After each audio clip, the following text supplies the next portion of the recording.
You're listening to the weekly Parsha podcast with Ari Goldwag, recorded with Hashem's never-ending assistance in Ramat Beit Shemesh Israel 5777, 2017. This week's Parsha is Parsha Tzav, and I'd like to speak this week about the concept, the underlying theme behind the korbanos, the sacrifices, which were brought in the temple, in the Beis HaMikdash, in the Mishkan, the tabernacle in the wilderness. And to begin with, I'd like to share with you first a piece in the Medrash. It says like this: Amar Rabbi Yacha. Rabbi Yacha says, Mashal, an analogy, l'shilton shenichnas lamedina, to a particular leader, person who was in power. He came into his country, or he came into a certain area, v'yimakite shalistim, and he was leading behind him many people who were locked up. They had been ganavim, they had been thieves, they had been caught, and they were all locked up. Amar echad lechaverei, a particular person who was standing on the side, watching the procession take place, he said to his friend, Ma dechil haden shalita, this leader, this person who's in power, he's very scary. It seems like no matter what a person does, they end up in chains with this person. The other person responded and said, don't you worry about it. If you just keep your words positive, if you just do the right thing and do what you're supposed to do, you're not going to end up in chains. It's only those who do things that are not okay. Those are the people who get locked up. Kach. So the analogy here, says the Medrash, is like this. Kevan sheshama Yisrael parshas korbanos nisyaru. When the Jewish people saw that there were all of these different korbanos-sacrifices that needed to be brought for all these different sins, all the different ways that a person can, so to speak, end up in chains, locked up in front of God as a result of the things that they've done wrong, so they got afraid. They were afraid that there's no way out. Like, God is really makpid. God is very, very nitty-gritty, nitpicky. Every single little thing I do, I end up in trouble. So Moshe responded and said to them, Al tisyaru, don't be afraid. His asku b'Torah, ve'enatem yireim mikol eile. If you just involve yourself in Torah, if you involve yourself in doing what's right, if you involve yourself in doing positive things, put yourself on a positive path, you don't have to be worried about all these things. In other words, the way that Eitz Yosef explains it is that Klal Yisrael was worried if Hashem is so makpid, even on a mistake, even on, like, how am I ever going to, it's impossible to live. Every step I take, I'm afraid I'm going to fall. So how can I ever walk? And Moshe Rabbeinu's response is, don't be so worried. That's not how it is. You try your best. You do your best to do what's right. You keep the Torah. You follow the laws of the Torah. Be involved in learning the Torah. Know what you're supposed to do. And you don't have to be afraid that every single step Hashem is going to judge you and you're going to end up in trouble. Hadahu dichsiv, and the Medrash finishes off this idea by saying that's what it means in the verse.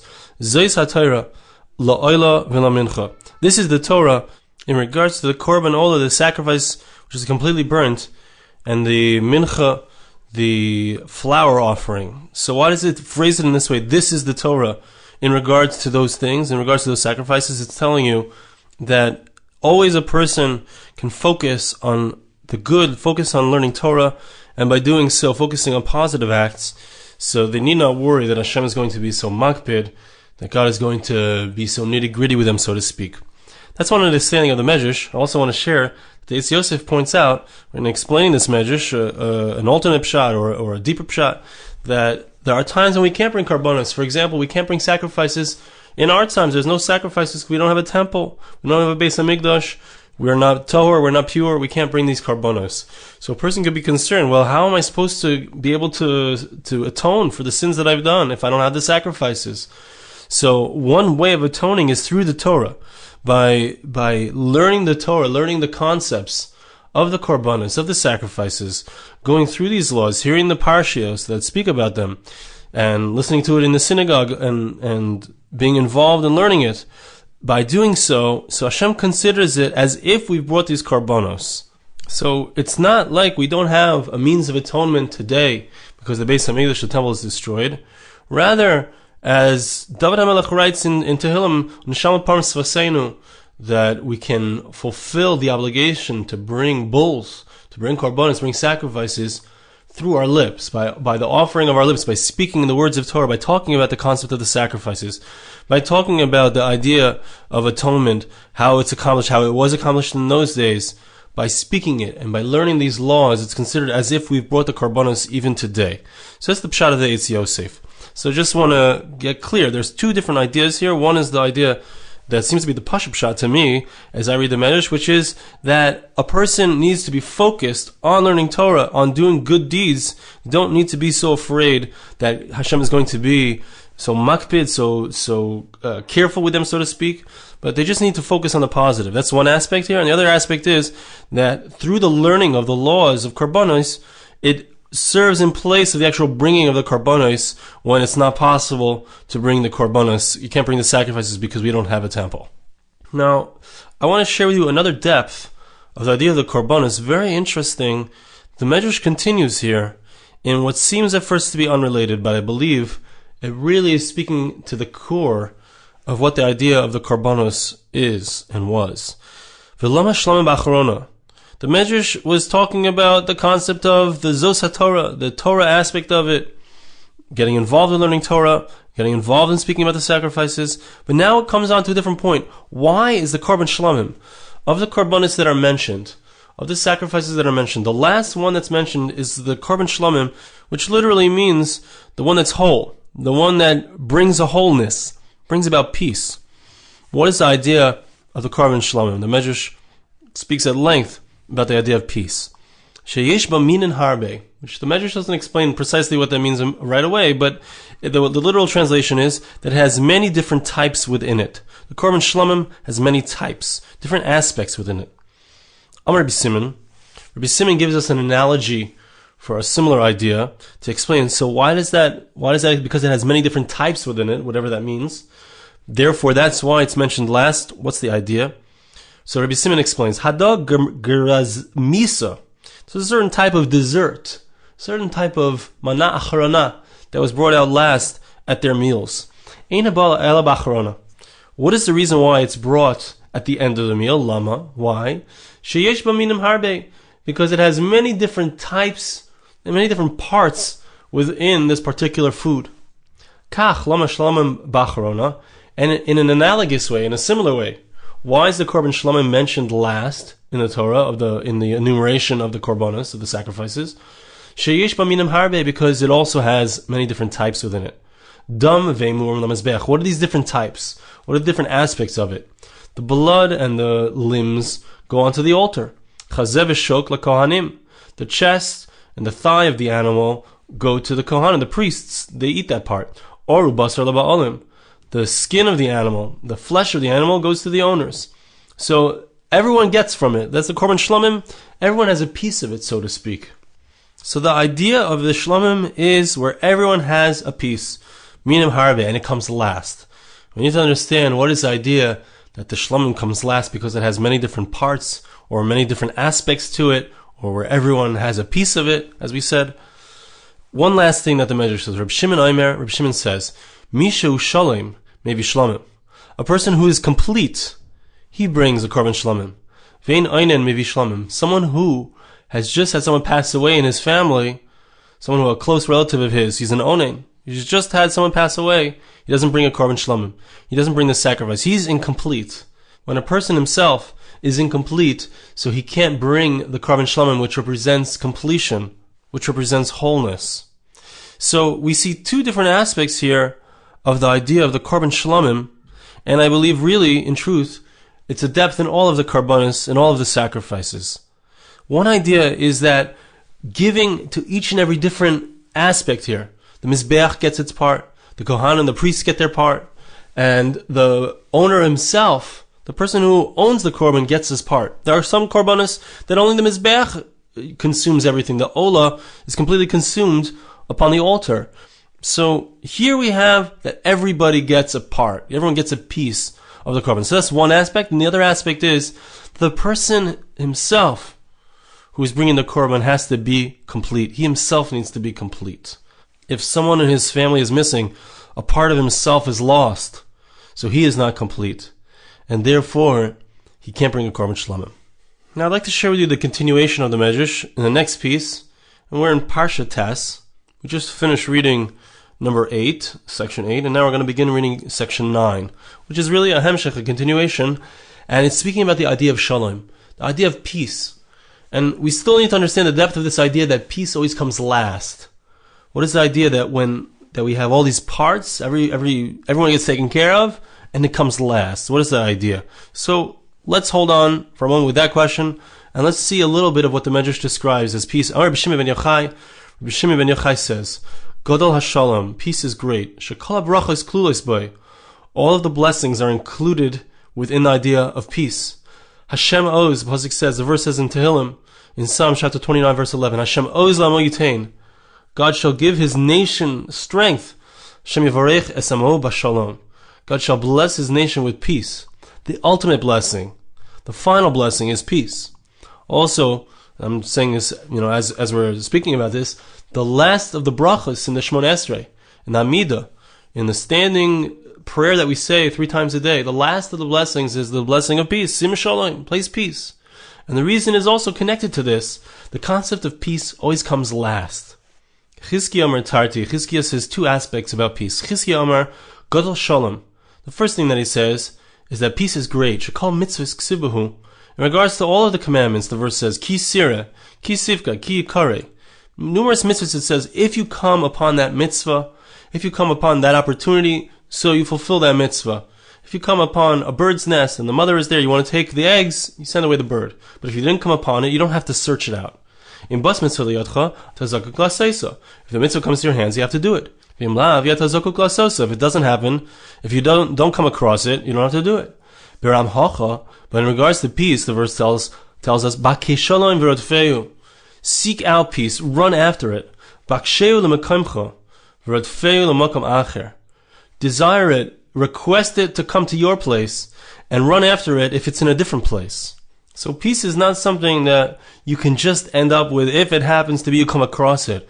It's something that you must have. You must go to the farthest reaches of the universe in order to find peace. Chizkiah Amar Chayri, the second thing that Chizkiah says is as follows. Gadol HaShalom. Peace is great. Shebachal masoyes ksiv. We find that peace is an awesome thing. In all of the places where it speaks about the Jewish people traveling, when they were in the Midbar, when they were in the wilderness, the verse tells us, Vayis'u vayachanu. They traveled, they encamped. Noisim machlokes, it's plural, because it shows us that there was a certain lack of unity. When they were traveling, there was disunity, and when they actually encamped, there was a certain aspect of disunity. They weren't in a state of unity. Kivin shabo kulam lefnei har Sinai. But when they all got to Mount Sinai, nasu kulam chania achas. The verse describes the way that they encamped there in a unified state. Hadahu dichsiv, as the verse says in Exodus chapter 19, verse 2. Vayichan sham Yisrael. Vayachanu sham bnei Yisrael ein ksiv kan. The verse says, he encamped there. The people of Israel, he encamped. Singular. It doesn't say they encamped. Ela vayichan sham Yisrael. Rather, it says it in a singular form. Amar HaKadosh Baruch Hu. God says, Harei shah shani noisin Torah lebonai. This is the time that I'm giving the Torah to my children. And therefore, since they were about to receive the Torah, so they were in a state of unity. They were in a state of peace. And there was no disparity amongst them. There were no separate goals. There was only one goal. They were all as one person with one heart. Now I want to share with you a story which the Medrash brings. It's just beautiful, this story. And it's in a continuation of the Medrash. I'm going to skip a bit here. Tani Rabbi Yishmael. Rabbi Yishmael said the following brisa. Gadol Shalom. We find that the concept of peace is great. Sheshem ha-gadol shenichta b'kedusha. The great name of Hashem, which was written in holiness. Amar HaKadosh Baruch Hu yimach b'mayim. Kidei lahatil shalom b'nish le'ishtei. We find, in regards to the wayward wife, the sota, so Hashem permitted the erasure of God's name, which ordinarily is a great prohibition. We're not allowed to erase God's name. But Hashem permitted it in the case where it has the potential to bring peace between a man and his wife. The man is accusing his wife of being in an adulterous relationship. She is saying, no, I didn't do it. In order to prove that she is indeed innocent, the Torah permitted the erasure of Hashem's name. So you see the greatness, the importance of peace between a man and his wife. Now the Medrash is an amazing story. Rabbi Meir hava Yosef v'dorish b'leili Shabta. One Friday night, Rabbi Meir, who was a great Tana, he was sitting, he was saying a drasha, he was saying a lecture. Many people came to listen. Hava tamon chada isisa yitziva.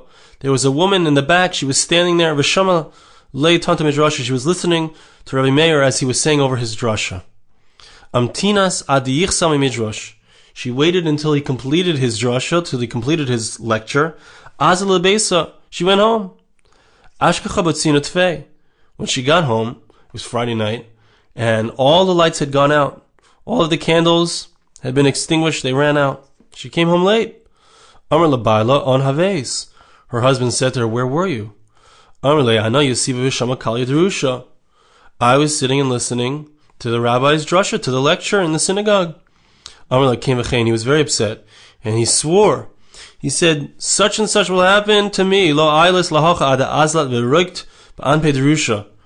He says, I promise you, I won't let you into the house until you go and you spit in the face of the man who gave that drasha, who gave that lecture. He wanted her to go, and he was upset. Also, Eitz Yosef says he was a Russia, he wasn't a particularly good individual. And he said, I'm not going to let you into the house until you go and spit in the face of Rebbe Meir. Yesiva Shabta Kamaisa Tinyena Tlisa. A week passed, 2 weeks passed, 3 weeks passed. She didn't want to do it. How could she do such a thing? Amru Lamegirasa Kadu Atain Sehivin. Asina Nimach Legavi Drusha. Her neighbors felt bad for her, they saw what was going on, and they said to her, come, let's go back to Rebbe Meir, to the man who gave the lecture, and perhaps we can find some kind of way out of this business. Kevan Dechami Asain, Rebbe Meir, Tzav Baruch HaKodesh. Rebbe Meir saw her, and as soon as he did, he had a vision. He was able to see with his intuitive sense. Hashem gave him an inspiration, and he understood what was going on with this woman. They didn't even say a word to him. And this is what he said. Amar Ismin Chayin Itza Dechakima Lemilchash Be'ena. Rebbe Meir said, I have a problem with my eye. My eye is problematic. It's hurting me. Or according to one pshat in Eitz Yosef, he was saying he has a problem with ayin hara. Whatever the explanation is. But he said, is there someone who knows how to cure eyes? And there was an implication here that in order to cure the eye, you have to spit in it in a certain way. That was the way that they used to cure it in those days. Amr le megirta kadu at osas v'roikat ba'anpe v'tisher lebailach. They saw, all of her neighbors realized that this is the opportunity. She can fulfill what her husband said, which is to spit in the face of the darshan, to spit in the face of the lecturer. Rebbe Meir was opening it up so that she would be able to do this. Came in the Yasakame, itchilas mine. So she went up and she sat in front of Rebbe Meir, but she was petrified, she was scared. Amar le Rabbi, lesana chakim lemilchashena. She said, Rebbe, I'm not somebody who has this ability to cure people who have problems with their eyes. I want you to spit in my eye 7 times, and by doing so, I'll be cured. She did this. He said to her, go. Go to your husband and say, you told me to spit in his face 1 time, I spit 7 times. And so Rebbe Meir created a situation where it would be possible for this man and woman to come back into the relationship. So the students of Rebbe Meir saw what had happened. They were upset. Rebbe, kach mevazenas haTorah. Is this the way you agree to this person, this man who wasn't a particularly good individual, who was perhaps an evil individual, and you allow him to embarrass the Torah?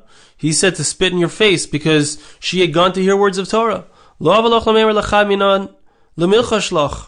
shouldn't have asked that somebody cure your eye. We could have found perhaps a different way out of this. Amar lahu. So he said to them like this: Lo is it not enough for me to be like my own creator, my own God?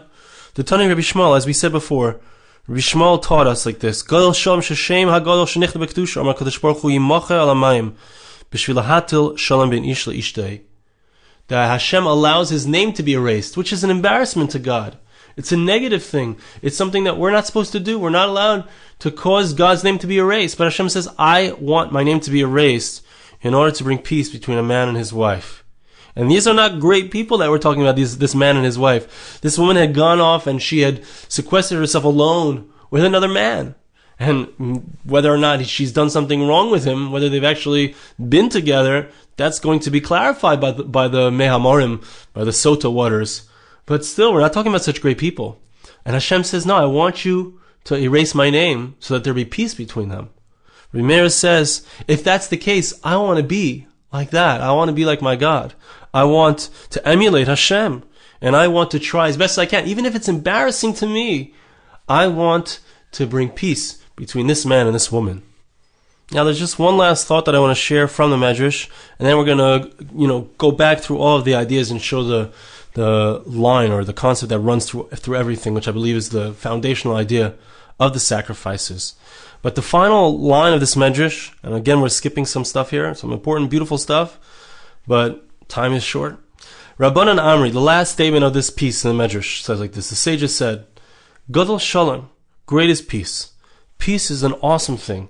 When the King Messiah comes, the end of time, when he comes, the first thing that he says is peace. He talks about peace. Shenemar, as the verse says, this is a verse in Isaiah, chapter 52, verse 7. Manavu al ha'harim, how beautiful are upon the mountains, raglim avaser, the footsteps of the one who's calling out, mashmiya shalom, the one who's making heard the concept of peace. Mashiach comes, the Messiah arrives, and he announces peace. And it's not a coincidence also that the verse uses the raglim avaser, speaking of the feet, the footsteps of the one who's coming to call and announce the concept of peace. The concept of peace is at the end. The feet are the end of the human being, the bottom. They're the end. They're the last thing, the last idea, the last concept that we speak about in our Shemona Esrei, in our Amidah, in our service to God, in our prayer to God. The last idea is the concept of shalom, of peace.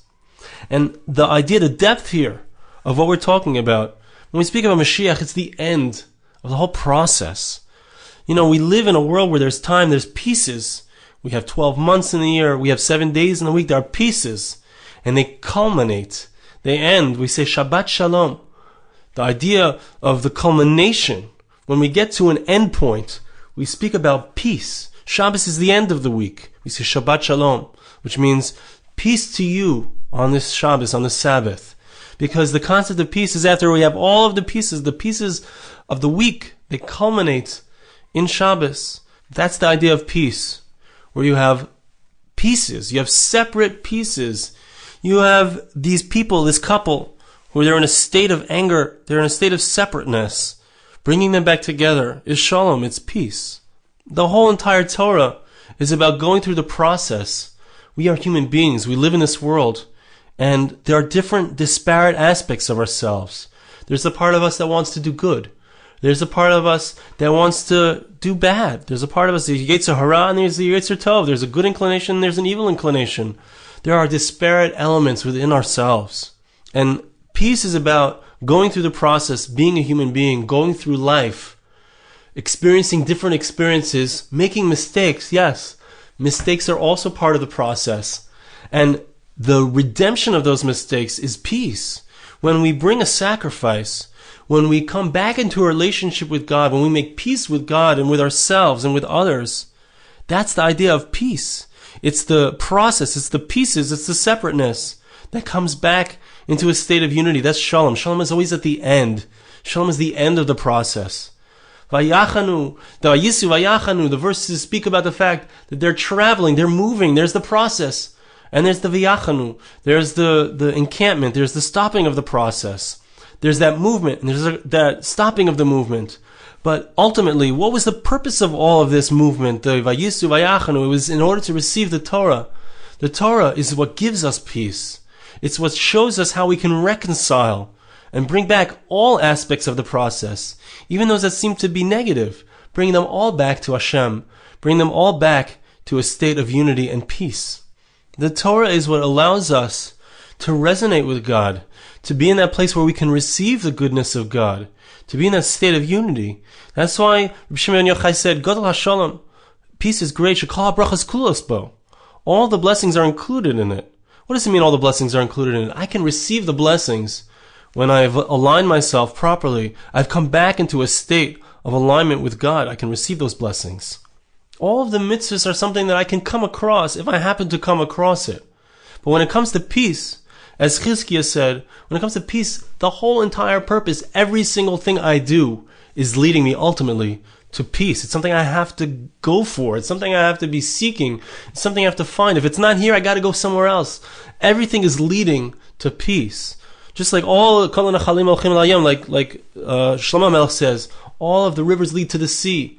That's where all the rivers, all the process is leading to peace, reconciling, bringing back. All the pieces are necessary to come into a state of peace. And that's why we said that the idea of the korban shlamim comes last. It's the korban that really sums up what all the korbanos are about. It's the korban that says, look, there's a part of it that goes to the altar, there's a part of it that goes to the kohanim, there's a part of it that goes to the bailim. Everyone is involved. All the pieces find their place in this korban. And that's really the ultimate idea. It's not a coincidence that we're talking about the korban shlamim right after we talk about the korban ola, the korban mincha, and talk about the idea that the Torah, by learning the Torah, so it helps us to come into a place of peace again with God. That's what it's all about. It's all about coming to a place of peace, of alignment. But that's the ultimate thing. That's the ultimate goal. That's the final place where we find ourselves after we go through all of the processes of our life, through all of the experiences of our life, whether they be positive or negative. Ultimately, all of those experiences, the negative included, they too are part of the peace that we are to find in our relationship with Hashem, with God. At the very beginning, we spoke about the people who saw this powerful dictator walking in with all of his prisoners, and everyone was like, oh my gosh, this is a really scary dictator. The Jewish people said, look at all these korbanos, all these sacrifices we need to bring. Look at all the mistakes we can make. And Moshe Rabbeinu assures them, don't worry about it. Don't worry about it. Learn the Torah. Do what the Torah says. Focus on the positive. Because ultimately, the mistakes are also there to be redeemed. The mistakes are also part of the process of being a human being and bringing all aspects of ourselves into alignment and into a relationship with Hashem. I want to bless you, and please bless me. Hashem should help us to indeed recognize how all of the aspects of our lives, the positives, the negatives, the challenges, the difficulties, the good times, everything is truly a part of that state, that ultimate state which we are looking for, which ultimately is peace with Hashem. And I want to mention here my sefer, my book, which Baruch Hashem is now out in the land of Israel. Any place where you can buy English books, you can purchase my sefer, Perfectly Imperfect. It's all those pieces you'll see on the cover. The pieces of the puzzle are not together. They're imperfect. They're not yet in place. And it's a process to bring those pieces into place. You can find it here. And God willing, the sefer is going to be in the Svarim stores, in Judaica stores throughout the world after Passover. And I encourage you to look out for that. And thank you so much for listening. Have a wonderful Shabbos. This podcast was made possible through the gracious donations of listeners like you. For more podcasts like this, please visit www.arigoldwag.com or search on iTunes Ari Goldwag.